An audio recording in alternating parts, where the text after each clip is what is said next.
This lesson for upper elementary and middle school students is hands-on, movement-based, and packed with critical thinking, storytelling, and map skills for students who are ready to go deeper, making Bible learning fun and scholarly at the same time. This unit is divided into 5 lesson sections, each lasting 45 minutes to an hour, making it perfect for multi-day teaching. A fast-paced search activity has students hunting for 24 hidden word strips. They use these strips to fill in their worksheet and discover that Joshua's strategic campaign in Canaan included taking key cities like Jericho, Ai, and Gibeon to control major trade routes.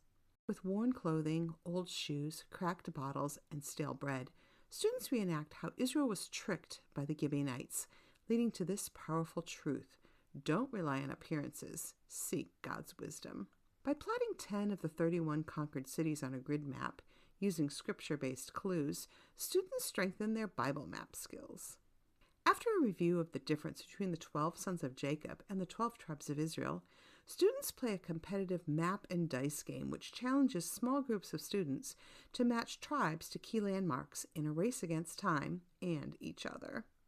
Using modern examples, students learn the differences between an accident, carelessness, and intentional harm. Then students color code Joshua 20 and uncover the specific steps a person had to take to be admitted into a city of refuge.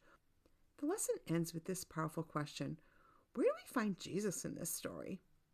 Hebrews 6:17 through 18 comforts us in the knowledge that Jesus is our refuge, a safe, trustworthy place of protection based on his unchanging promise of salvation.